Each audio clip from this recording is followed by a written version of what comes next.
आप लोग कैसे हो? मेरा न्यू वीडियो में आप लोग का वेलकम है। फिर एक धमाका संग लेके आ चुका हूँ आप लोग के बीच में। जो भाई मेरे गाना को सुनते हो तो लाइक करें, कमेंट कर, शेयर करना ना भूले। यार चैत के गीत लेके आ चुका हूँ, आप लोग चैत के गीत सुनिए और बहुत अच्छा गाना है। और गाना को इतना शेयर करें ताकि दूसरे के पास जाए। आज चैत के महीना आ गइल बा, चैत के गाना लेके आ गइल बा तारा लोग के बीच में। आज चैत के गाना सुनी और कैसन लागता भाई के चैनल को सब्सक्राइब करना भूले। जो भाई सब्सक्राइब नहीं किया है वो सब्सक्राइब जल्द करे और गाना एक से एक सुनिए। चलिए आप लोग इस गाना को हम लाइन बाय लाइन सुनाते हैं।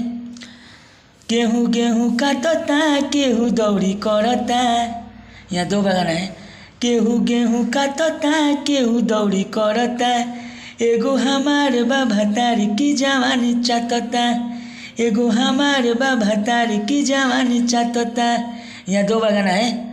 केहू गेहूँ काटता केहू दौड़ी करता, केहू गेहूँ काटता केहू दौड़ी करता, एगो हमार बा भतारी की जवानी चाटता, एगो हमार बा भतारी की जवानी का चाटता। खेतावा में जाला तो पलानी खोजता, खेतावा में जाला तो पलानी खोजता, एगो हमार बा भतारी की जवानी चाटता, एगो हमार बा भतारी की जवानी चाटता। यह मुखरा है और चैता गीत है। और चैत के गीत आ गल बा तारों के बीच में। चैत में पूरा इस गाना को तरीक बनवा के गाइएगा। एगो हमार बा भतारी की जवानी चाटता। चलिए अंतरा सुनाते हैं, अंतरा सुनिए और अच्छा अंतरा आप लोग को अच्छा लगे तो भाई के गाना को लाइक करें, अधिक से अधिक शेयर करें ताकि दूसरे के पास जाए। चलिए अंतरा वन सुनाते हैं। कुछ कहे नहीं बतिया दबा देता छोतिया, गेहूँ में करता नतीजा के गतिया। तोरा आवाज़ हमारा खराब हो गया है तोरा।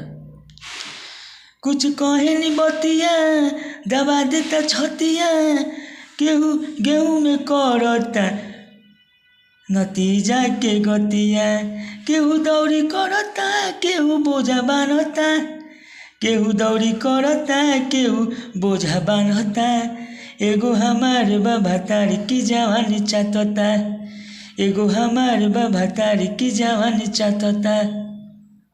यह अंतरा वन था, यह मुखरा है। चैत के गीत है। चलिए अंतरा तू सुनाते हैं। अंतरा तू सुनिए। मस्त लगे तो भाई के लिए लाइक करें, कमेंट करें, शेयर करें, गानों को इतना शेयर करें ताकि दूसरे के पास जाए। और मेरे फेसबुक पेज को फॉलो करें, उसी पर गाना जाएगा। और मेरा यूट्यूब को सब्सक्राइब करें। चलिए अंतरा से सुनाते हैं। बबलू बिजोड़ गेहूँ के ओर घूमेला ले के हसुआ के कोर, बबलू बिजोड़ गेहूँ के ओर घूमेला ले के संगतिया के ओर, कुंदन संगे रोहित तो गेहूँ काटता, कुंदन संगे रोहित गेहूँ काटता, एगो हमार बा भतारी की जवानी चाटता, एगो हमार बा भतारी की जवानी चाटता, एगो हमार बा भतारी की जवानी चाटता। चलिए अगले वीडियो में आप लोग को वेलकम रहेगा। फिर धमाका संग लेके आऊँगा आप लोग के बीच में। और चॉइस के गीत पूरा लगता रहेगा मेरा। थोड़ा मैं बिजी हूँ इसलिए मेरा गाना नहीं आ रहा है, मेरा आवाज़ भी खराब हो गया है पहले से। आवाज़ मैं थोड़ा और दूर हूँ इसलिए नहीं आ रहा है। चलिए अगले वीडियो में वेलकम रहेगा।